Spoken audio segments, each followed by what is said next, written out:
जो आपको मैं मान लिया उनकी बात को थोड़ी देर के लिए, सबसे पहले अगर किसी ने रकम देकर टिकट लिया तो सबसे बड़ा मुजरिम, और अगर मान भी लिए उनकी बात को कि चले इतना, तो जो रकम देकर के जो बोल रहा है वो रकम देकर के उसका 25 गुना रकम देकर के अगर वो इंडिपेंडेंट चुनाव लड़ते या किसी कोई और पार्टी से चुनाव लड़ते, क्या वो चुनाव जीत जाते? देश की ये एक बात बताइए कि बैरिस्टर साहब अगर वो ये बात कर, जैसे अब मॉब लिंचिंग हुआ या हरियाणा के अंदर एक बच्चे को उन्होंने मार दिया, ये खबर तो पूरी दुनिया में जा रही ना, उसकी खबर देने के लिए बैरिस्टर साहब की जबान से होना जरूरी है क्या कि वो ये बात बोलते हैं? तो सारी दुनिया जान रही है। तो सवाल है, जब हमारे घर में ही दूल्हा बेहतरीन से बेहतरीन से एक दूल्हा है तो हम बाहर से दूल्हा क्यों लेके आएंगे? मैम जब शुरुआत में आए थे तो उन्होंने एक नारा दिया था कि अपनी क़यादत को मजबूत करना है और उसे जो है नए लोगों को जो है मौका देना और अच्छे लोगों को चुन करके लाना। लेकिन जब 2020 के विधानसभा चुनाव की अगर हम बात करेंगे या फिर, लेकिन इस बार भी कांग्रेस और राजद ने जिनको नेता बनाया है उन्हीं लोगों को फिर आप दोबारा सौंपने का काम कर रहे हैं। ये चुनाव आया तो मैं लोगों के जनाजे में जा रहा हूँ, चुनाव आया तो लोगों के दुख दर्द में जा रहा हूँ, चुनाव आया तो मैं कोई मुद्दा उठा रहा हूँ, चुनाव आया तो किसी की आवाज उठा रहा हूँ। सदुद्दीन अवैसी जो है अभी बैनुल-अक़वामी सतह पर जाकर जो हिंदुस्तान की तरफ से उनका रिप्रेजेंटेटिव कर रहा है। और इससे में एक सवाल आता है कि बहरीन पे जब उन्हें बोलने का मौका मिला तो हिंदुस्तान के हालात को लेकर जो मॉब लिंचिंग तमाम तर चीजें होती है, उन्होंने कहा कि ये सिर्फ एक महज राजनीतिक मतभेद है। बीजेपी इन एजेंडों पर काम करके गांव हत्या के नाम पर लोगों का मॉब लिंचिंग करना और मतलब माइनॉरिटी के लोगों को परेशान करना, उनकी इबादत गाहों को तोड़ देना, उनकी इबादत गाहों के खिलाफ साजिश करना, ये तो सियासी एजेंडा है बीजेपी का, ताकि मुसलमानों को जितनी हम तकलीफ देंगे, मुसलमानों के खिलाफ जो भी करेंगे, हमारे हिंदू वोट यूनाइट होगा। लेकिन सवाल है कि ईट भट्टा के ताल्लुक से जो भी विधायक जी बोले हैं तो वो मेरे जानकारी में नहीं है कि सरकारी रेट क्या है, एग्जैक्ट मुझे मालूम नहीं है। लेकिन ईट भट्टा में बहुत सारी खराबियां भी है, जिसको मैं समझता हूं कि सर जोड़कर तमाम नेताओं को, तमाम लीडरों को बैठना चाहिए। आवाम के काम के लिए जो खड़े उतरेंगे, जो उनके लिए दिन रात मेहनत कर सकते हैं, जो उनकी आवाज बन सकते हैं, ब्लॉक से लेकर जिला और असम्बली तक, उन्हीं को टिकट मिलने का काम होगा इंशाल्लाह। कोई अगर ये बात सोच ले कि मेरे पास बड़ी रकम है, मैं रकम के बदौलत, ऐसा कुछ होने वाला नहीं है। अब तक तो वही देखने सुनने नहीं, आप कैसे कहेंगे मुझे बताइए। तो लोग कहते हैं कि अभी एमआईएम का खिलाफ कहाँ हवा है, सिर्फ किसी तरह से मुफ्ती यातायात का टिकट कटे, खिलाफ क्या होता है एमआईएम उसके बाद पता लगेगा। अरे बैरिस्टर साहब आ गए तो तुम लोग का चेहरा टीवी के चैनलों में आ गया, तुम लोग का चेहरा फेसबुक में आ गया, तुम लोग का चेहरा यूट्यूब में आ गया बैरिस्टर साहब की वजह से। अब तुम ये कहोगे कि मैंने उस पर ये खर्च किया, ये तो बेवकूफी है। बीजेपी का, भारतीय जनता पार्टी का ये सियासी एजेंडा है कि हम जितना मुसलमानों को गाली दिलवाएंगे, जितना मुसलमानों के खिलाफ साजिश करेंगे, इतना ही मेरा वोट बढ़ेगा।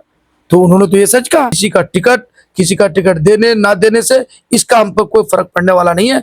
हम मुस्तैदी से आवाम की खिदमत करें और करते रहेंगे इंशाल्लाह। कि आरजेडी के जमाने में गुंडागर्दी सड़कों पे हुआ करती थी और जदयू के जमाने में गुंडागर्दी ऑफिस में हो रही है, खुलेआम गुंडागर्दी हो रही है, बगैर पैसे के कोई काम नहीं हो रहा है, ना मोटेशन हो रहा है, ना एक कोई कागज सही हो रहा है, तमाम इतना बड़ा करप्ट है। सलाम आदाब, मैं रमीज रेजा, आप देख रहे हैं दी गगन टॉक। हमारी मौजूदगी ठाकुरगंज विधानसभा में है और हमारे साथ जिला परिषद प्रतिनिधि जनाब मुफ्ती अतर जावेद साहब है, जो इस बार विधानसभा की तैयारी भी बड़े जोरों पर कर रहे हैं। फिलहाल ऑल इंडिया मजलिस इत्तेहादुल मुस्लिमीन पार्टी से टिकट की इनकी दावेदारी भी है। हम बहुत सारे सवालात हैं हमारे पास जो हम रखने का काम करेंगे। ईट भट्टा का मामला चल रहा है और तमाम तर बहुत सारी ऐसी बातें हैं जो हमें आज हम आपसे रूबरू होकर तमाम तर बातों को जो है रखने का काम करेंगे। लेकिन उससे पहले आपका शुक्रिया अदा करेंगे कि आपने अपना कीमती समय दिया। नहीं, मैं तो आपका भी शुक्रिया अदा करता हूँ कि आपने हमें अपने चैनल में मौका दिया, आपका बहुत बहुत शुक्रिया। इससे पहले कि हम सवाल जवाब में आए हैं तो हम ये जानना चाहेंगे कि हमने एक एपिसोड निकाला है, एक कार्यक्रम जिसमें नाम दिया है कि तस्वीरें बोलेगी, और इसके तहत हर 126 पंचायतों का हम दौरा करेंगे और वहाँ लोगों से उनकी जो राय ली जाती है। कोई मक्की का खेत में जो रहता है चौक चौराहों को छोड़ करके, और देखा जाता है कि कहाँ को विकास होता है। इसको लेकर क्या कहना चाहेंगे दोस्तों? ये तो बहुत अच्छी पहल है कि आप ग्राउंड लेवल से लोगों की जानकारी ले रहे हैं कि लोगों की क्या समस्या है। अच्छा, पंचायत के जो प्रतिनिधि है, वार्ड सदस्य हो, पंचायत समिति हो, मुखिया हो, पार्षद हो, विधायक हो, सांसद हो, आपने तमाम लोगों की खिदमत को ग्राउंड लेवल से जानने की कोशिश की है। ये तो बहुत अच्छी पहल है और इससे आगे बढ़ाइए और लोगों तक पहुँचिए ताकि लोगों को क्या क्या समस्या है, लोग अपने समस्याओं से आपको आगाह करेंगे। क्योंकि आप मस्जिद से आपका जो है रिश्ता है और मजलिस में के काफ़ी प्रखर जो बातों को रखने का है मुफ्ती अतर जावेद, उसके लिए जाने जाते हैं। सदुद्दीन अवैसी जो है अभी बैनुल अक़वामी सतह पर जाकर जो हिंदुस्तान की तरफ से उनका रिप्रेजेंटेटिव कर रहे हैं। और ऐसे में एक सवाल आता है कि बहरीन पे जब उन्हें बोलने का मौका मिला तो हिंदुस्तान के हालात को लेकर जो मोबलिन तमाम तर चीज़ें होती हैं, उन्होंने कहा कि ये सिर्फ एक महज राजनीतिक मतभेद है। जबकि इस बात से इनकार नहीं किया जा सकता है कि 2014 के बाद जो बम लिंचिंग की घटनाएं हुई है, आंकड़ों पर अगर हम नज़र डालें तो 50 से अधिक लोगों की जो है जानें चली गई है। सिर्फ किसी को लफ्ज़ जिहाद के नाम पर मारा गया, तो किसी को गो हत्या के आरोप में मारा गया। और ऐसे में असदुद्दीन अवैसी का ये कहना कि महज एक सिर्फ एक राजनीतिक हम लोग का मनभेद है, बाकी सब हिंदुस्तान में ठीक है। तो क्या हिंदुस्तान में बाकी सब ठीक? देखिए, चूँकि वो इस वक्त अपने मुल्क की नुमाइंदगी के लिए मरकज़ी हुकूमत की तरफ से उनको भेजा गया है। वो भाजपा का कोई एजेंट बन के ऐसा तो नहीं गया, वो मुल्क के नुमाइंदा बन कर के गए हैं। तो जाहिर सी बात है कि कभी मुल्क में जो भी खाना जंगी है या मुल्क में जो भी परेशानियां हैं, तो ये हमारा आपसी भेद है। उन्होंने जो ये जुमला कहा है कि हमारे मुल्क में जो कुछ भी हो रहा है, चाहे मॉब लिंचिंग हो, गाँव के नाम से हत्या हो, या जो भी हो रहा है, लफ्ज़ जिहाद हो, NRC, ये जो भी जितने भी मामलात हैं, सच्चाई तो यही है कि वो सियासी तौर पर कर रहे हैं। बीजेपी इन एजेंडों पर काम करके गाँव हत्या के नाम पर लोगों का मॉब लिंचिंग करना और मतलब माइनॉरिटी के लोगों को परेशान करना, उनकी इबादत गाहों को तोड़ देना, उनकी इबादत गाहों के ख़िलाफ़ साजिश करना, ये तो सियासी एजेंडा है बीजेपी का, ताकि मुसलमानों को जितनी हम तकलीफ़ देंगे, मुसलमानों के ख़िलाफ़ जो भी करेंगे, हमारा हिंदू वोट यूनाइट होगा। इसी के लिए तो वो तो इन्होंने गलत तो बोला नहीं है, वो सियासी एजेंडा है। बीजेपी का, भारतीय जनता पार्टी का ये सियासी एजेंडा है कि हम जितना मुसलमानों को गाली दिलवाएंगे, जितना मुसलमानों के खिलाफ साजिश करेंगे, इतना ही मेरा वोट बढ़ेगा। तो उन्होंने तो ये सच कहा। सवाल है कि अब उसको अपोजिशन वाले या फिर कुछ ऐसे लोग जिनके पेट में दर्द हो रहा है, अगर वो ये बोल रहे हैं कि उन्होंने नुमाइंदगी सही से नहीं कर रहे हैं, तो उनका अपना सोच है। और रही ये बात कि इस वक्त चूँकि वो मुल्क के नुमाइंदा बन के गए हैं, एक डेलीगेशन के साथ गए हैं, तो उस डेलीगेशन में तो आपको अपने मुल्क की मजबूती और मुल्क के सालमियत के लिए तो बोलना ही पड़ेगा। लेकिन भारतीय जनता पार्टी की जो कि सरकार है, मोदी जी प्रधानमंत्री है, लेकिन बैनुल अक़वामी सतह पर तो उनकी एक छवि बन गई ना। लोग ये जान गए कि ये मुसलमानों को बहुत अच्छा से रखते हैं, हिंदुस्तान में ऐसी कोई बात नहीं है। ये बातें तो जानी चाहिए ना कि हिंदुस्तान में मुसलमानों को, अब करीब बीरपुर के जो एक बच्चा है, आप शायद सुने होंगे कि उनकी टोपी गिराई जाती है जब वो उठाने जाते हैं हमारे किशनगंज, हाँ, हरियाणा पानीपत में, तो उनके गर्दन पे वार किया जाता है, टोपी देख करके वार किया जाता है। तो ये चीज़ें भी तो जानी चाहिए, सच्चाई है। हम देश के साथ है, तन मन से है, लेकिन जो सच्चाई है उसे भी तो बोलने में कौन सी दिक्कत है? क्योंकि अवैसी साहब अक्सर बोलते हैं कि जो सच है वो सच है। अच्छा, एक बात बताइए कि अवैसी साहब ये बात बोलेंगे जब फॉरेन के लोगों को पता चलेगा, UAE को या मुत्तहदा अरब इमारात को या जो भी गल्फ कंट्री के जितने भी राजा महाराजा हैं, क्या उनको ये कहने के बाद ही पता चलेगा? सब तो देख रहे हैं और रिकॉर्ड देख रहे हैं, पूरी दुनिया देख रही है, अमेरिका वाले देख रहे हैं यहाँ पर क्या हो रहा है, कहाँ पर क्या हो रहा है, सारी चीज़ों को देख रहे हैं कि मुसलमानों पर किस तरह का जुल्म ढाया जा रहा है। ये तो सभी देख रहे हैं कि बैरिस्टर साहब के कहने से ही वो बात समझ आएगी कि उन्हीं की ज़बान से। मैं कहता हूँ कि बैरिस्टर साहब इस वक्त सिर्फ और सिर्फ अपने मुल्क के डेलीगेशन के साथ एक एजेंडा, जो दहशतगर्द मुखालिफ प्रोग्राम को लेके गए हैं, उस पर बातचीत हो रही है। हमारा एजेंडा जो पहले था बैरिस्टर साहब का कि हम बीजेपी के एजेंडा के बिल्कुल खिलाफ है, उनके मैनिफेस्टो के बिल्कुल खिलाफ है, उनके काम के बिल्कुल खिलाफ है। जो ये इस तरह से पूरे देश के अंदर फैला रहा है, उसका कोई मंत्री, उसका कोई विधायक, उसका कोई MP जब जो चाहता है बेलगाम बोल रहा है, उस पर कोई दारोगी नहीं। ये तो एजेंडा, हम तो उसके खिलाफ बोल ही रहे हैं। बैरिस्टर साहब सड़क से लेकर सदन तक हमेशा बेबाकी और बेखौफ होकर के बीजेपी के काले कारनामों को हमेशा उन्होंने उजागर किया। अब देखिए बैरिस्टर साहब जब फॉरेन से वापस होंगे तो जो गर्ज पहले था वही गर्ज अभी भी होगा। देश की ये एक बात बताइए कि बैरिस्टर साहब अगर वो ये बात कर, जैसे अब मॉब लिंचिंग हुआ या हरियाणा के अंदर एक बच्चे को उन्होंने मार दिया, ये खबरें तो पूरी दुनिया में जा रही ना। उसकी खबर देने के लिए बैरिस्टर साहब की जबान से होना जरूरी है क्या कि वो ये बात बोलते हैं? तो सारी दुनिया जान रही है। लेकिन सवाल है, बहुत सारे मुद्दे हैं जो अपोजिशन के लीडर हैं, जो नाम निहाज सेकुलर का झंडा लेके घूम रहा है कि हम मुसलमानों की बात करते हैं, अकलियत की बात करते हैं, दलित की, पिछड़ों की बात करते हैं। कहाँ मर गए? हर मुद्दे पर बैरिस्टर साहब सड़क से लेकर सदन तक मुंह तोड़ जवाब दे रहे हैं, चाहे वो अपोजिशन के लीडर हो, चाहे वो पोजीशन वाले हो, चाहे सरकार वाले हो, हमेशा बेबाकी से जवाब दे रहे हैं। दुनिया देख रही है। हम आएंगे पार्टी से जुड़ी हुई सवालों पर, थोड़ा हम क्षेत्रीय मुद्दों को ले लेना चाहेंगे। बीते कुछ दिनों से एक मामला आप भी देख रहे होंगे कि ईट भट्टा को लेकर जो आप ही के पार्टी के हाल ही के जो ज्वाइन हुए तौसीफ आलम, जिसे एमआईएम ने बहादुरगंज से जो है उसे कैंडिडेट का घोषणा भी कर दिया है। तो दोपहर में भट्टा एसोसिएशन ने भी अपना बयान दिया, उसके बाद फिर तौसीफ आलम चल रहा है। तो क्या कहना चाहिए उस मामले को लेकर के, ईट की कीमतों को लेकर के? देखिए, मैं एक बात बताऊं रमेश साहब, करप्शन हर विभाग में है। करप्शन सिर्फ ईट भट्टा में नहीं है। हमारे इलाके में बहुत सारे लोग बड़ी बड़ी दुकानें लेकर बैठा हुआ, वहां भी करप्शन है। करप्शन तो हर सेक्टर में है, हर जगह है। लेकिन सवाल है कि ईट भट्टा के ताल्लुक से जो भी विधायक जी बोले हैं, तो वो मेरे जानकारी में नहीं है कि सरकारी रेट क्या है, एग्जैक्ट मुझे मालूम नहीं है। लेकिन ईट भट्टा में बहुत सारी खराबियां भी है, जिसको मैं समझता हूं कि सर जोड़कर तमाम नेताओं को, तमाम लीडरों को बैठना चाहिए। बहुत सारा समस्या है लेबर को, जो ये लोग भट्टा वाले उसको मुकम्मल नहीं कर रहे हैं। उसके लिए भी हम लोग सोच रहे हैं, और मैं भी बहुत सारे मुद्दे पर उनकी नज़र रखा हूं, और ज़रूरत पड़ने पर मैं उसको बोल सकता हूं। बहुत सारे मुद्दे हैं उनका भाई, सिर्फ ये नहीं कि ईट की कीमत बढ़ा दी जाए, या ईट की कीमत बढ़ा दी गई है, ईट की कीमत जैसे 5500 या 5600 जो भी है, मैं तो उसको अभी सरकारी रेट दिखाने हूँ। मैं कहता हूँ अभी 2-4 साल पहले की बात है, 5-6 साल पहले बेलागुड़ी के पास आसमानी बिजली गिरी, 6 आदमी का मौत हो गई, 6 आदमी की। इतना बेहिस है प्रशासन के लोग कि उन लाशों को वो लोग उठाकर पोस्टमार्टम के लिए नहीं, उसके अपने घरों पे भेज रहे थे कि जब तक वो पोस्टमार्टम नहीं होगा तो उसको सरकारी मुआवजा नहीं मिलेगा। मैं वहां पर पहुंचा, उस वक्त मंत्री जी के भी लोग मौजूद थे। मैंने कहा कि आप बताइए कि आपके भट्टा में ये लोग जो काम कर रहे थे, सबसे पहले भट्टा में जितने काम कर रहे हैं वो आग के ढेर में काम कर रहे हैं, इन लोगों का इंश्योरेंस होना जरूरी है।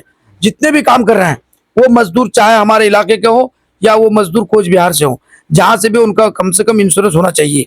और इंश्योरेंस के लिए बड़ी रकम की जरूरत नहीं होती है, कम से कम वो इंश्योरेंस के जरिए से अगर कोई आदमी हादसे का शिकार हो गया, कोई आग में गिर गया, ऐसा बहुत होता है, बहुतों का वो रोजाना वाकया आ रहा है, तो उन लोगों को सही मुआवजा मिल जाए।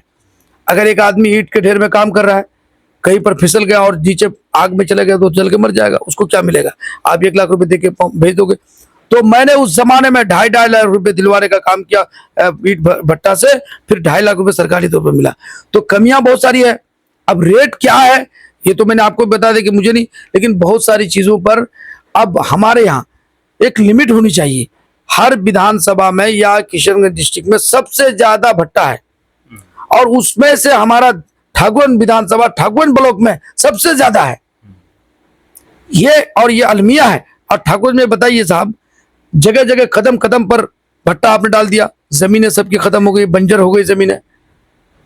अगर ठाकुरगंज के लोग, वहां के गरीब मजदूर दिल्ली पंजाब में मेहनत मजदूरी करके नहीं लाएंगे तो घर का चूल्हा नहीं जलेगा, बहनों की शादी नहीं हो पाएगी, बच्चों की शादी नहीं करा पाएंगे। ये सूरत हाल है वहां का। सवाल ये है कि भट्टा जो है वो किसी छुपा कर करने वाली चीज़ नहीं है। उनकी जो धुआं होता है पूरा दुनिया जो है, अगर इस गांव में है तो उस गांव तक पहुंचती है। गलत है, वैध है, अवैध है, लेकिन प्रशासन तो देख रही है चीज़ों को, सरकार तो देख रहा होगा, क्योंकि बंद कमरे की कोई चीज़ तो है नहीं कि उसे जो है छुप के किया जा रहा है। अगर गलत है ये है तो ये लड़ाई सरकार से और यहाँ के पदाधिकारियों से लड़ने की जरूरत है। लेकिन जिस तरह शब्दों के इस्तेमाल हुए तो उसी बारे में तरह से कि भट्टा एसोसिएशन के लिए कहा गया कि वो लोग डकैती कर रहे हैं, लुटेरे हैं, यहाँ के अवाम को लूट रहे हैं, क्या कहना चाहिए सर? देखिए, मैं तो ये बात मैं नहीं कह सकता कौन क्या हो रहा है, लेकिन इतनी बात ज़रूर है कि सारी चीज़ें मैंने आपको बताया ना कि अगर कोई इस्लाह चाहते हैं वाकई कि भाई इसका रेट सही हो, जैसे आप बताइए, ज़मीन हमारी, मजदूर हमारा, सब कुछ हमारा, और हम महंगे दाम पे ईंट खरीद रहे हैं। जो लोग सिलीगुड़ी में बैठा है, जो पहाड़ में बैठा हुआ है, वो हमसे कम दाम में खरीद रहा है, सारा माल उधर जा रहा है। तो जाहिर सी बात है, माल का सप्लाई, आप तो माल का सप्लाई कर सकते, उधर ज्यादा होगा तो हम लोग को महंगे दाम में लेना पड़ेगा। तो ये चीजें हैं। और लेकिन ये मैं नहीं कहूंगा कि जितना भट्टा वाला है सब कोई गलत कर रहा है या अवैध। मैं तो चूँकि उसके ताल्लुक से मेरी इतनी जानकारी नहीं है कि उसमें क्या होना चाहिए वो सिस्टम पर, लेकिन इतना ज़रूर है कि जो मज़दूर काम कर रहा है, ख़ास तौर पर ऊपर इस पर भट्टा के इस पर, उन लोगों का इंश्योरेंस होना चाहिए, बहुत ज़रूरी है। आपकी पार्टी मैम जब शुरुआत में आए थे तो उन्होंने एक नारा दिया था कि अपनी क़यादत को मजबूत करना है और उसे जो है नए लोगों को जो है मौका देना है और अच्छे लोगों को चुन करके लाना है। लेकिन जब 2020 के विधानसभा चुनाव की अगर हम बात करेंगे या फिर अभी के जो माहौल बन रहे हैं कि 2020 में लगभग चुन चुनकर हर विधानसभा से पूंजीपतियों को दिया गया। अगर हम आप ही के विधानसभा की बात करें तो मुफ्ती अतहर जावेद जैसे कई ऐसे लोग थे जो इस समाज के लिए बहुत कुछ कर सकते हैं, लेकिन किस तरह के लोगों को टिकट दी गई जो सिर्फ पैसे फाइनेंस के बलबूते पर मजबूती। हालांकि एमआईएम के लहर में जीत हुई वो दीगर बात है, लेकिन इस बार भी कांग्रेस और राजद ने जिनको नेता बनाया है उन्हीं लोगों को फिर आप दोबारा सौंपने का काम कर रहे हैं। देखिए एक बात बताएं हैं, चूँकि हमारी पार्टी पिछले 10-12 साल से काम कर रही है, तो इसलिए हम लोगों पर ज़्यादा सवाल भी होता है, हम लोगों पर उंगलियां भी उठाई जा रही है। सवाल इस बात का है कि पार्टियां तो बहुत सारी है, कोई किसी पार्टी पर, राजद पर कोई बोलने को तैयार नहीं, कांग्रेस पर कोई बोलने को तैयार नहीं, जदयू पर कोई बोलने को तैयार नहीं। जदयू के ज़माने में गुंडागर्दी आम हो रही है, इससे पहले जो सरकार रही है आरजेडी की उसमें भी गुंडागर्दी अब तो इतने ज़बरदस्त हो रही है। लेकिन सवाल सिर्फ खड़ा होगा तो अवैसी पर, अवैसी की पार्टी पर। ठीक है, मैं आपकी बात पर सहमत हूँ कि भाई इसमें हमारे कुछ लोग, हमारी पार्टी के कुछ लोग ऐसे हैं जो ऊपर के जो हमारे पदाधिकारी हैं, मसलन हमारे बिहार के सदर हैं, राष्ट्रीय अध्यक्ष हैं, जो हमारे यहाँ के जिम्मेदार हैं, उन लोगों को कभी कंफ्यूज कर देता है, जिसकी वजह से कहीं ना कहीं हम लोग को पार्टी को नुकसान उठाना पड़ता है। लेकिन इंशाल्लाह इस बार जो है ऐसा कंफ्यूज का किंतु परंतु का मामला नहीं होगा। इंशाल्लाह बिल्कुल सोच समझकर तमाम विधानसभा में उम्मीदवार खड़ा किया जाएगा और इंशाल्लाह अज़ीज़ आवाम के काम के लिए जो खड़े उतरेंगे, जो उनके लिए दिन रात मेहनत कर सकते हैं, जो उनकी आवाज़ बन सकते हैं, ब्लॉक से लेकर जिला और असम्बली तक, उन्हीं को टिकट मिलने का काम होगा इंशाल्लाह। कोई अगर ये बात सोच ले कि मेरे पास बड़ी रकम है, मैं रकम के बदौलत, ऐसा कुछ होने वाला नहीं है। लेकिन अब तक तो वही देखने सुनने को। नहीं, आप कैसे कहेंगे, मुझे बताइए। हमारा जो पहले की बात आप मैं नहीं बता सकता हूँ, मैं आपको अब बता रहा हूँ। एक बात बताइए, जिन लोगों ने ये कहा कि हम बड़ी रकम देकर टिकट लिए, क्या उसके 10-20 गुना रकम भी खर्च करके वो असेंबली जीत सकते थे? जीत सकते थे क्या? जो आपको, मैं मान लिया उनकी बात को थोड़ी देर के लिए, सबसे पहले अगर किसी ने रकम देकर टिकट लिया तो सबसे बड़ा मुजरिम, और अगर मान भी लिए उनकी बात को कि चले इतना, तो जो रकम देकर के जो बोल रहा है वो रकम देकर के उसका 25 गुना रकम देकर के अगर वो इंडिपेंडेंट चुनाव लड़ते या किसी कोई और पार्टी से चुनाव लड़ते, क्या वो चुनाव जीत जाते? जो मोमेंट था। मुफ्ती अतहर जावेद की अगर हम बात करें, चूँकि आप काफ़ी सक्रिय रहते हैं सोशल मीडिया में, हम आपको देखते भी हैं, जगह जगह पहुंचने का काम करते हैं, लोगों के दरमियान भी रहते हैं। चूँकि आप चीज़ों को डालते हैं तो हम लोग जो है, हम लोग के पास चीज़ें आती हैं, और भी लोग करते होंगे, लेकिन जो नहीं डालते उनका नहीं आता है। आपकी अपनी कैसी तैयारी चल रही है? विधानसभा वासी आपको देख रहे होंगे जो ठाकुरगंज से है, क्या तैयारी क्या है आपकी? देखिए, मैं 12 महीना अलर्ट रहता हूँ, 12 महीना मेरी तैयारी होती है, 12 महीना 24 घंटा मैं सिर्फ 4-5-6 घंटा सोता हूँ और मैं हमेशा तैयारी में रहता हूँ। और ये नहीं कि चुनाव आया तो मैं लोगों के जनाजे में जा रहा हूँ, चुनाव आया तो लोगों के दुख दर्द में जा रहा हूँ, चुनाव आया तो मैं कोई मुद्दा उठा रहा हूँ, चुनाव आया तो किसी की आवाज़ उठा रहा हूँ। मैं 12 महीना हमेशा, मैं मंडल कारा में भी गया तो वहाँ भी मेरी आवाज़ वही गरज रही थी जो बाहर गरज रही है। मैंने 58 दिन और 17-18 दिन में, 18 दिन और 58 दिन जो मंडल कारा में मेरा गुजरा, मैंने वहाँ भी इनकलाब बर्पा किया। मैं ब्लॉक से लेकर जिला तक बेबाकी, निडर, बेखौफ होकर के हमेशा आवाज़ बुलंद करता हूँ। मैं किसी से कोई डरता नहीं हूँ, किसी से मुझे कोई लालच नहीं है, मैं हमेशा आवाज़ बंद करके। और उसकी वजह क्या है, ये एनर्जी कहाँ मिली हमको? एनर्जी आवाम की है, पब्लिक की ताकत है। चूँकि मैं हमेशा चलते हुए, बैठते हुए मैं गुजर रहा हूँ, कोई मुझे आवाज़ दे दिया, कोई मुझे दस्तक दे दिया, मैं लोगों के इसमें हाजिर होता हूँ। इसीलिए आवाम चाहे छोटे हो, बड़े हो, किसान हो, मजदूर हो, हर आदमी मुझसे प्यार करते हैं, हर आदमी मेरे लिए उनके दिल में जगह है और लोग कर रहे हैं, और उसी भावना से हम काम कर रहे हैं। अभी जब चुनाव का माहौल आ रहा है, चूँकि जो पहले घूमते थे वो इसी तरह। अब चूंकि दायरा असेंबली का बड़ा है तो बड़ा काम करना पड़ेगा। जो हम घूम रहे थे घूम रहे हैं। मैंने हजारों हजारों बेवाओं के दुख दर्द में शामिल हुआ। मैंने कितना काम किया, मैं जो काम कर रहा हूं उस काम का 10% भी मैं सोशल मीडिया में नहीं डाल पा रहा हूं। मैं इतने दिन से काम किया हूं, वो लोग सोच भी नहीं सकता है, चाहे मौजूदा विधायक हो या विधायक के उम्मीदवार हो, जो मैंने काम किया है वहां तक वो लोग सोच भी नहीं सकता है। दिल्ली से लेके बड़ी दास्तान है। एक बड़ी अच्छी बात कही आपने, और इस बात को चूंकि जो कहा जाता है कि जो दिखता है वही बिकता है, तो चूंकि आपकी चीज़ें दिखती है तो इसलिए आपकी बातों पर यकीन करना मेरे लिए भी आसान हो रहा है। बहरहाल आपने कहा कि मुफ्ती अतर जावेद आज ये नहीं है कि चुनाव आया है तो एक्टिव हो गया है, जनाजे में जा रहा है या मैच में जा रहे हैं। अब हमेशा जब से आप चुनाव अगर ख़त्म हो जाएगा उसके बाद भी, चुनाव से पहले भी आप जाते रहते हैं। लेकिन कुछ लोग ऐसे भी होते हैं जो हारने के बाद या जीतने के बाद जो है परिवार के साथ उनकी तस्वीरें देखी गई, पटना रेलवे स्टेशन की तस्वीरें देखी गई, दार्जिलिंग की तस्वीरें देखी गई, एक भी मुद्दा उठाया नहीं। लेकिन चुनाव अब आया है तो अब लोग मुद्दा उठा रहे हैं। तो ऐसे नेताओं के बारे में क्या कहना चाहेंगे मुफ्ती अतर जावेद? देखिए, मैं कहता हूं कि आदमी को अगर कोई एक मरतबा जिम्मेदारी मिलती है ना, तो बरसों उस जिम्मेदारी का एहसान अभी उसका अदा नहीं कर सकता आदमी। मुझे लोगों ने इतना प्यार मोहब्बत किया। देखिए, हर एक का अपना सोचने का एंगल अलग अलग है। कौन क्या करता है, कौन दुनिया घूम रहा है, कौन कहाँ मौज मस्ती कर रहा है, मैं तो इस वक्त सबके बारे में नहीं बोल सकता हूँ। मैं उन लोगों को भी देखा हूँ जो लोग चुनाव से पहले उनका रवैया कुछ और रहा, चुनाव जीतने के बाद उसका रवैया कुछ और रहा। मेरे सीने में इतना कब्रिस्तान है, इतनी खबरें दफन है, मैं आपको बता नहीं सकता हूँ। कितने लोगों ने मुझे सियासी एतबार से धोखा दिया है, मैं उसको बता नहीं सकता हूँ। लेकिन सवाल इस बात का है, मैं तो सिर्फ जो काम भी करता हूँ अल्लाह के लिए करता हूँ, अल्लाह के डर से करता हूँ। अल्लाह का खौफ मेरे दिल में, मैं ज़मीन में किसी से डरता नहीं हूँ, ना किसी से। हाँ, अलबत्ता यह है कि हर एक के काम करने का अंदाज अलग है, कौन क्या करता है। लेकिन मैं एक बात, कहीं ना कहीं हमारे दोस्त अब कैमरा में लेके आते हैं, उसको शाया कर देते हैं। अब बताइए, मैंने इतना 2017 में पूरे पूर्णिया कमिश्नरी में 2 करोड़ की लागत से मैंने सामान तकसीम किया।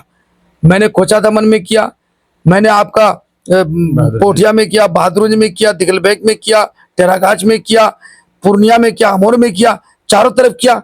मैंने वहां पर कोई विधानसभा नहीं देखा, कोई गांव नहीं देखा। मैंने जरूरत देख करके जहां जहां भी जरूरत होती थी मैं वहां पर पूरी टीम को उतारता था और बाज़ाब्ता तौर पर घरेलू सामान को तकसीम किया। उसकी बड़ी लंबी एक वीडियो बनी हुई है, मतलब गोया के समय एक फिल्म बनी हुई है। मैं तो, लेकिन मैंने कभी कुछ नहीं कहा। लोग तो जरा सा 2 किलो चावल बढ़ते तो पूरा शाया कर देते हैं, तो करने का अपना अंदाज। जरा से ये जानना था हमको कि मुफ्ती अतर जावेद जो अभी मेहनत काफी ठाकुर विधानसभा के लिए कर रहे हैं, तो ये आप पार्टी के लिए कर रहे हैं या अपने लिए कर रहे हैं? देखिए, आपको एक बात बताऊं, पार्टी तो अपनी जगह में है। मैं जो भी काम करता हूं आवाम के लिए करता हूं, आवाम के लिए, आवाम के मफाद के लिए। आवाम के मफाद के लिए पार्टी में हूं, आवाम के मफाद के लिए मैं काम कर रहा हूं। मैं फिजिकली मेंटली पूरे देश में काम कर रहा हूं मैं, और ये काम पहले तो मैं आवाम के लिए कर रहा हूं। भाई, पार्टी में शामिल हूँ, पार्टी में उम्मीदवार हूँ या उम्मीदवारी के लिए कोशिश कर रहा हूँ, तो आवाम के लिए ना कर रहा हूँ कि भाई अगर पार्टी हमको टिकट दे रही है, पार्टी अगर हमको उम्मीदवार बना के हमको जिताने का काम करे, तो हम तो आवाम के लिए करेंगे। तो सारा मकसद तो आवाम के लिए है। हम जो कुछ भी गए पार्टी में टिकट लेंगे, जीतेंगे तो आवाम के लिए, मरेंगे तो आवाम के लिए, तो सारा तो उन्हीं के लिए काम करना है। तो काम तो हम कर रहे हैं, और काम में कहीं और मेरे पास कोई भेदभाव नहीं है, चाहे अमीर हो या गरीब हो, हिंदू हो या मुस्लिम हो। मैं ज़रूरत को मुकद्दम समझता हूँ, कोई बिरादरी और ज़ात को नहीं। मैं हमेशा सबके लिए, शेरशाहवादी के लिए भी मैंने काम किया, बड़ा बड़ा काम किया। जो विधायक और सांसद हार मान गए उस काम को करने का काम किया। यहाँ से लेकर दिल्ली तक एक लंबी दास्तान है। मैं कितने लोगों के दुख दर्द में शामिल हुआ हूँ, कितने लोगों को हॉस्पिटल में दाखिल कराया हूँ, कितने लोगों की लाशों को मैं किशनगंज, ठाकुरगंज, दिगलबैग पहुंचाने का काम किया हूँ। सारी जगह पर मैंने काम किया, हर सेक्टर में मैंने काम किया। बहुत सारे नौजवानों को पानीपत में, हरियाणा में, दिल्ली में उनके रख में ठेकेदार लोग रोक लेते थे, उनको भी मैं दिलाने का काम किया हूँ। आज जो इस मकाम पर लोगों ने इज्जत दी है उसकी वजह है कि मैं सुबह से शाम तक चलता फिरता एक कुतुबखाना की शक्ल, एक ऑफिस की तरह मैं काम कर रहा हूँ। लोगों से जब बातचीत की जाती है, क्योंकि कुछ ठाकुर से हमारे दोस्त यार हैं और कुछ लोग हैं, हम लोग भी आते हैं, तो जब अब हर कोई तो नहीं, लेकिन कुछ लोग आपके बड़े चाहने वाले मिलते हैं। हम आज गए तो वो भी 2-4 आदमी मिले जो आपका नाम लिए, तो उन्होंने कहा कि भाई अच्छे आदमी हैं, टिकट मिलना चाहिए। लेकिन जब जो लोग काम करते हैं, एक्चुअली कहा जाता है ना कि जो काम के लोग होते हैं, तकलीफ भी उन्हें ज़्यादा होती है, जो मेहनती ज़्यादा होते हैं। और आज बड़े लगन के साथ आप काम कर रहे हैं, और पार्टी को के लिए भी जो जितना मेहनत आप कर रहे हैं, मैं देख पा रहा हूँ, शायद ही कोई कर रहा हो। लेकिन अगर ऐसा खुदा ना, मैं तो कहूँगा खुदा करे ऐसा ना हो, लेकिन ऐसा हो जाता है कि मुफ्ती अतर जावेद को टिकट नहीं मिलती है एमआईएम का, तो आज जिस तरह से आपके जुबान से असदुद्दीन ओवैसी की तारीफें निकल रही है, यही सिलसिला जारी रहेगा या बदलाव आ जाएगा? नहीं, इंशाल्लाह वही रहेगा। बैरिस्टर साहब की खिदमत को देखिए, मैं तो एक छोटा सा आदमी हूँ, बैरिस्टर साहब बहुत बड़ा आदमी है, और बैरिस्टर साहब की खिदमत भी बहुत ज़्यादा है। मैं उनके पासंग भी नहीं हूँ, तो मेरे मुखालफत से, मेरी मुवाफ़क़त से बैरिस्टर साहब के साथ में कोई फ़र्क पड़ने वाला नहीं है। लेकिन इतनी बात ज़रूर है, जो माजी में हम लोगों से गलतियाँ हुई है, मैं समझता हूँ कि वो गलतियाँ अब दोहराई नहीं जा सकती है। हाँ, मैं पार्टी में भी हूँ, और पार्टी के लोगों से कहना चाहता हूँ कि आप पार्टी को ख़त्म करने के लिए, या पार्टी के अंदर कोई ऐसा हरकत ना करें जिससे हमें भी शर्मिंदगी हो, बैरिस्टर साहब को भी शर्मिंदगी उठाना पड़े। ऐसा मैं हमेशा बोलता हूँ, अपनी पार्टी के मजलिसों में बोलता हूँ। और यहाँ जो बिहार लेवल में अख्तर साहब जो खिदमत कर रहे हैं, ये भी नाकाबिल फरामोश है, उसको हम लोग फरामोश नहीं कर सकते हैं, चूँकि उन्होंने ग्राउंड लेवल से इस पार्टी को यहाँ तक पहुँचाया है, वो भी काबिल तारीफ़ है, उसको हम नहीं कर सकते हैं। सवाल इस बात का है कि मुझे टिकट मिलेगा कि नहीं मिलेगा, ये तो एक अलग चैप्टर है। लेकिन अगर मुझे टिकट नहीं मिलता है तो क्या बैरिस्टर साहब की खिदमत ख़त्म तो नहीं होंगे, अख्तर साहब की खिदमत ख़त्म नहीं होंगे? वो अपनी जगह में है। लेकिन पार्टी को ये सोचना पड़ेगा कि किसको उम्मीदवार बनाने से कौन जीत सकता है, कौन लड़ सकता है, कौन किसको जवाब दे सकता है, वो तो पार्टी को सोचना पड़ेगा। एक बार नहीं, 100 बार सोचना पड़ेगा। तो लीडरशिप भी ज़रूरी है। उम्मीदवार तो बहुत है, लीडरशिप किसमें है? लीडरशिप, जब तक लीडरशिप नहीं होगी तो आपका उम्मीदवार, आपका विधायक, आपका सांसद कुछ नहीं कर सकता है। ये बड़ा आलमिया है कि हमारे यहाँ विधायक बन जाते हैं, हमारे यहाँ सांसद बन जाते हैं, मगर लीडरशिप नहीं है। जब तक आपके पास लीडरशिप नहीं है तो आप कामयाब नहीं हो सकते हैं। मैं अल्हम्दुलिल्लाह लीडरशिप में काम करने की कोशिश कर रहा हूँ। मुझे, मैं विधायक हूँ या नहीं हूँ, बनूंगा या नहीं बनूंगा, ये अपनी जगह, जो गरज अभी है वो कल भी रहेगा। हमेशा पब्लिक के लिए, आवाम के लिए खिदमत का जो जज्बा है वो बाकी रहेगा, और हमेशा पंचायत से लेकर ब्लॉक और ब्लॉक से लेकर ज़िला तक मैं आवाम के लिए लड़ता रहूँगा। कोई ताकत मुझे रोक नहीं सकती है। किसी का टिकट देने ना देने से इसका हम पर कोई फ़र्क पड़ने वाला नहीं है। हम मुस्तैदी से आवाम की खिदमत करें और करते रहेंगे इंशाअल्लाह। अब बहादुरगंज वालों के लिए सूत्रों से जो खबर आ रही है, बड़ी खुशखबरी वाली बात है कि एक तो हमारे जो बहादुरगंज में लोग लड़ रहे हैं, चाहे जिनकी जीत हो, जिनकी हो, बहादुरगंज की होंगे, तो और सूत्रों से खबर मिल रही है कि ठाकुरगंज में भी हो सकता है कि बहादुरगंज का ही विधायक देखने को मिले, टिकट मिले। देखिए, चुनाव लड़ने का, विधानसभा लड़ने का कोई भी आदमी को पूरे बिहार में कोई भी कहीं लड़ सकता है, किसी को रोका नहीं जा सकता है। कुछ परिस्थिति होती है कि कभी कोई बहुत बासलाहियत, बहुत ज़ील्म आदमी हो और उनका कारनामा हिंदुस्तान लेवल में या कम से कम रियासत लेवल में हो, तो कभी कभी पार्टी उससे आजमाती है कि भाई इससे हमको आगे का असम्बली में या लोकसभा में हमको इनकी ज़रूरत है। बहुत सारे लोग हैं, कहीं से भी बंदे हैं। तो सवाल है, जब हमारे घर में ही दूल्हा बेहतरीन से बेहतर एक से एक दूल्हा है, तो हम बाहर से दूल्हा क्यों लेके आएंगे? तो इसीलिए आप ये इत्मीनान रहिए, इंशाअल्लाह उम्मीदवार ठाकुरगंज का ही कोई गरीब मजदूर किसानों की आवाज़ उठाने वाला ही इंशाअल्लाह अज़ीज़ ठाकुरगंज का उम्मीदवार होगा। मान लेते हैं आपको टिकट मिलती है, आप चुनाव के मैदान में आएंगे, तो कौन कौन से ऐसे काम है, वादे हैं, या क्या ऐसी चीज़ें हैं जो जनता को आप बताना चाहेंगे कि मुफ्ती अतर जावेद और लोग जो होंगे, चूँकि टिकट अगर आपको मिल भी जाए तो बहुत सारे ऐसे प्रतिद्वंदी होंगे, उनके साथ मुकाबला करना काफ़ी टफ होगा ठाकुरगंज का जो चुनाव है, तो आप कैसे लोगों से बेहतर होंगे, क्या चीज़ें हैं? देखिए, मैं क्या बोलूँगा कि मैं किससे बेहतर हूँ, लेकिन इतनी बात ज़रूर है, जो मुझे मैं लोगों के दिलों के लिए, मैं लोगों के लिए जो मैं काम करना चाहता हूँ, उन्हीं मुद्दों को लेकर के मैं मैदान में उतरूँगा इंशाअल्लाह। और इतना तो ज़रूर है कि पूरे विधानसभा नहीं, पूरे सीमांचल में मैं काम से जाना जाता हूँ। बेबाकी से जाना रहता हूँ। हर आंदोलन का मैं हिस्सा रहा हूँ, इसमें दो राय नहीं है। और सामने हमारे सामने में जो भी चुनौती हो, चाहे बीजेपी का हो, चाहे आरजेडी का हो, चाहे कांग्रेस का हो, मैं सबको जानता हूँ, जदयू का हो। अभी तो आपको पता है फर्क क्या है कि आरजेडी के ज़माने में गुंडागर्दी सड़कों पे हुआ करती थी और जदयू के ज़माने में गुंडागर्दी ऑफिस में हो रही है, खुलेआम गुंडागर्दी हो रही है। बगैर पैसे के कोई काम नहीं हो रहा है, ना मोटेशन हो रहा है, ना एक कोई कागज सही हो रहा है। तमाम इतना बड़ा करप्ट है। मैं कहता हूं जो भी जदयू में है, जो भी एनडीए हुकूमत में शामिल है, उनको ये बात समझनी चाहिए।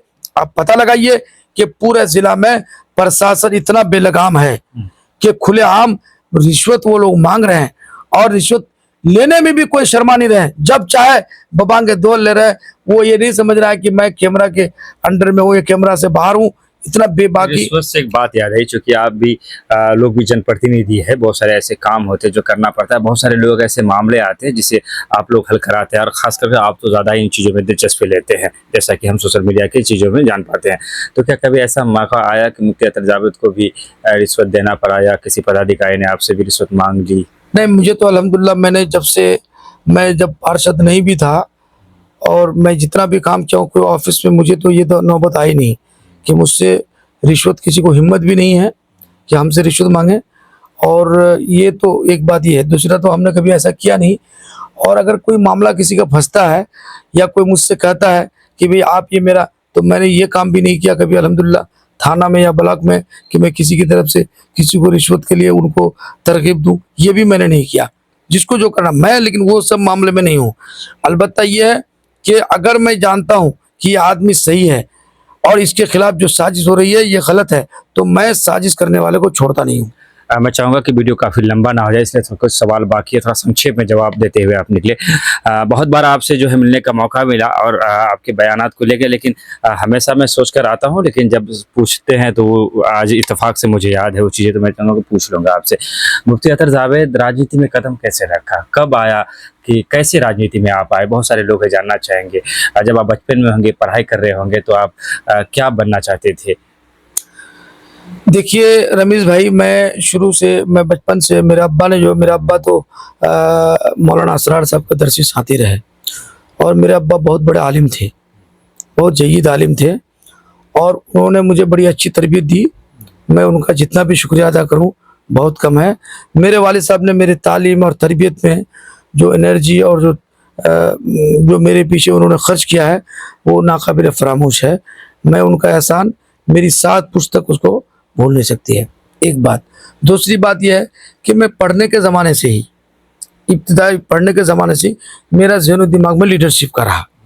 मैं सहारनपुर में रहा, देवबंद में रहा, तो मैंने हमेशा कभी तालिब इल्म के ज़माने में अगर किसी तालिब इल्म पर जुल्म होता था या किसी का अखराज हो गया या किसी को खाना बंद हो गया, तो मैं असातिज़ा से, मोहतमिम साहब से रिक्वेस्ट करके जैसे भी हो मन्नत समाजत करके उनका मैं खाना खुलवाता था, उनके अखराज को रोकता था। ये मैं शुरू से ही पढ़ने के। उसके बाद में जब फारिग हुआ तो मैंने, हालांकि मुझे बड़ी बड़ी जगह लगी, मुझे यूके जाने का भी मेरा वीज़ा आया और उसके अलावा हिंदुस्तान में बड़े बड़े शहरों में मुझे जगह आई, लेकिन मैंने उन जगहों को छोड़कर मैंने दिल्ली का इंतखाब किया। और दिल्ली का इंतखाब करने का मेरा मकसद उद्देश्य ये था कि मैं दिल्ली में रहकर, दिल्ली चूँकि हिंदुस्तान की राजधानी है और यहाँ से देश के लिए देश की तस्वीर और तकदीर का फैसला होता है, तो मैं हमेशा सियासी खिदमत के लिए, तो मैंने अपने को दिल्ली में मुंतखब किया कि मैं दिल्ली में रहूँगा। तो दिल्ली से मेरी शुरुआत हुई, मैं वहीं से लोगों की खिदमत करना शुरू किया। मसलन कोई मर जाए उसकी लाश को घर तक पहुँचाना, कोई बीमार हो उसको हॉस्पिटल ले जाना, किसी पर जुल्म ज़्यादती हो रही कंपनी की तरफ से, कंपनी के अगेंस्ट में प्रशासन तक पहुँचना, थाना में उसके लिए कंपनी में ये करना। उसके अलावा कोई किसी का केस हो गया, जेल में चला गया, तो उसको कोर्ट के ज़रिए से, अदालत के ज़रिए से उसके ज़मानत करना। ये बहुत सारे हमने काम किया, वहाँ से शुरुआत किया। और उसके अलावा कोई भी प्रदेश में, चाहे पंजाब में हो। राजनीति की शुरुआत, ये तो सामाजिक खिदमत हुए, राजनीति पार्टी से कहाँ से जुड़े, कैसे सबसे पहला वहाँ? देखिए, मैं मौलाना असरार साहब के साथ, मैं शुरुआत में मौलाना के साथ, चूँकि जब मैं पढ़ रहा था, मौलाना ने कहा कि भाई तुमको आगे आगे काम करना है। तो मौलाना जब मैदान में आए और हम लोग जब फारिग हुए तो मौलाना के साथ, उनके साथ हम लोग सियासी सफ़र शुरू किए मौलाना के साथ, और चलते रहे। और मौलाना से भी सीखने का मौका मिला। उसके बाद तस्लीमुद्दीन साहब आए तो उनसे भी कुछ सीखने का मौका मिला। 2011 में ज़िला परिषद चुनाव लड़ा गया, तो 2011 में, उससे पहले भी लड़ा मैंने, 150 वोट से पहले हार गया था। उसके बाद 2011 में मैं एक 1472 वोट से जीता। उसके बाद फिर बाद में मैं बहुत मामूली वोट 26 वोट से ये हो गया था। उसके बाद फिर मैं अभी जो चुनाव हुआ 4 साल पहले, तो 3.5 साल पहले, तो उस ज़माने में हमको लोगों ने बहुत वोट दिया। मतलब जितना विधानसभा के हमारा MIM का उम्मीदवार लेके आया था, इतना वोट मैं पार्षद में लाया हूँ पिछले बार, इस बार जो। तो ये यहाँ से शुरुआत हुई है।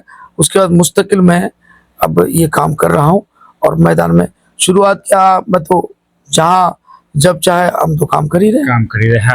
आखिरी सवाल आपसे होगा मेरा अमूमन, हालांकि अमूमन मैं इस तरह के सवाल करता नहीं हूँ, क्योंकि ये कुछ लड़ाने वाली बात हो जाती है, लेकिन सच्चाई को जानना भी बहुत ज़रूरी हो जाता है। आपने कहा कि जितना वोट मैंने जिला परिषद में लाया, हमारे जो है जो विधायक थे उन्हीं के संदर्भ से एक बात आई थी, आपने सुना होगा कि नहीं सुना होगा अलग बात है, कि असदुद्दीन अवैसी जब साहब जब आए थे, कहाँ पर खारी भरभरी शायद, तो वो आए तो ज़रूर थे, लेकिन उनके आने में जितना अखराजात थे उससे मैंने दिया था 2.5-3 लाख जो है खर्च किया था, मेरे पैसे से वो आए थे। मैं तो क्या अवैसी साहब जो आते हैं दूसरे के पैसे से आते हैं? देखिए, जिन्होंने भी बोला है, आपको मालूम होगा, उसकी नादानी और बेवकूफ़ी है। बैरिस्टर साहब उन जैसे कितने लोगों को आगे पीछे घूम रहा है, उसको पता ही नहीं है। बड़े बड़े लोग अपनी जान और माल उसके पीछे खर्च करने के लिए तैयार रहते हैं, तो उन जैसे को कोई गिनती नहीं। वो उस किस काम के लिए कर रहे थे? वो बैरिस्टर साहब के लिए कर रहे थे, वो अपने लिए कर रहे थे, वो अपने लिए कर रहे थे। और कह रहे थे कि बैरिस्टर साहब मोहताज है क्या? उसकी चाय का मोहताज है क्या? न जाने उन जैसे कितने लोग फिर रहे हैं। तो ये उनका कहना कि मैंने ये करवाया वो करवाया, अरे बैरिस्टर साहब आ गए तो तुम लोग का चेहरा टीवी के चैनलों में आ गया, तुम लोग का चेहरा फेसबुक में आ गया, तुम लोग का चेहरा यूट्यूब में आ गया बैरिस्टर साहब की वजह से। अब तुम ये कहोगे कि मैंने उस पर ये खर्च किया, ये तो बेवकूफ़ी है।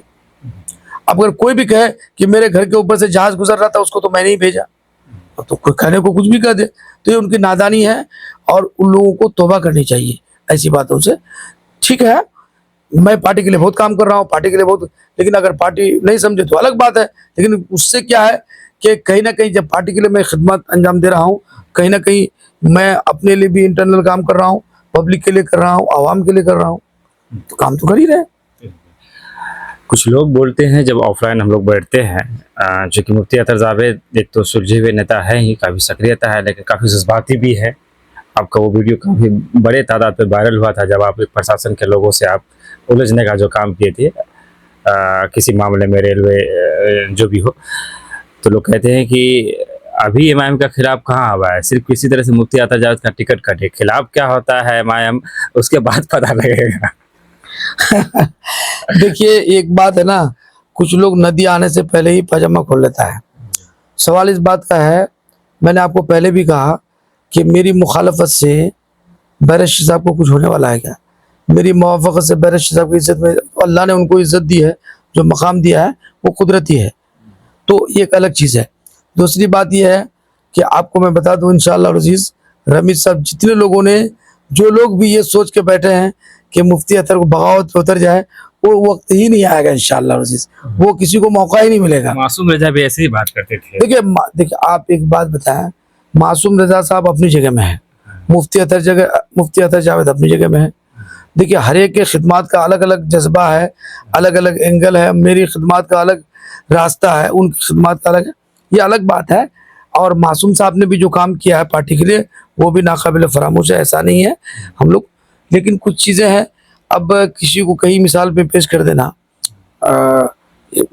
कह ही सकता है, आप लोग तो बोल ही सकते हैं कि वहाँ ऐसा हुआ तो ये हो रहा है, अगर यहाँ होगा तो क्या होगा, तो अभी तो बहुत दूर की बात है, और इंशाल्लाह वो नौबत नहीं आएगी।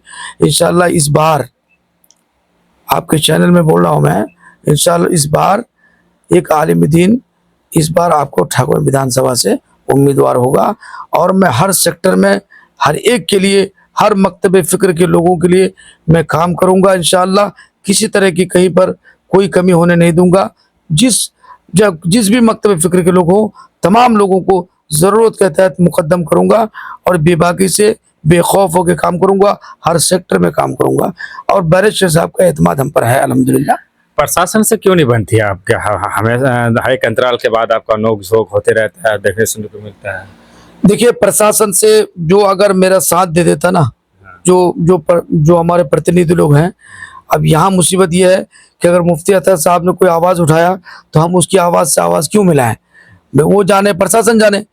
तो मैं कभी भी, चूंकि मुझे कोई खौफ प्रशासन का नहीं होता है, इसलिए कि मैं 2 मरतबा आवाम के खातिर, एक मरतबा तो 2011 में, एक मरतबा 2017 में, जो सैलाब आया था 2017 में, जीआर की राशि में 2000 लोगों का, मैं जब जेल गया तो 2000 लोगों का नाम जीआर की राशि में शामिल हुआ। कितना बड़ा फायदा हुआ, एक आदमी को 6000, आप उसको ज़रब दीजिए कितना पैसा मिला, तो ये तो आवाम को फायदा हुआ ना भाई।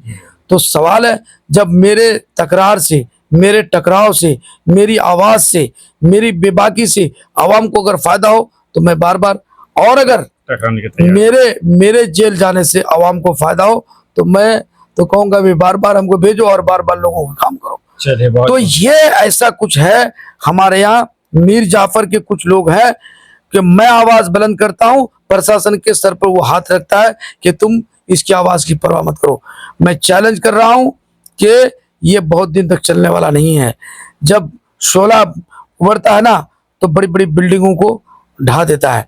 इसीलिए आप समझिए, जब एक चिराग छोटा सा जब किसी अंधेरे कोठरी में जलाया जाता है ना, तो कोठरी के तमाम काली घटा को वो साफ करके उजाला कर देता है।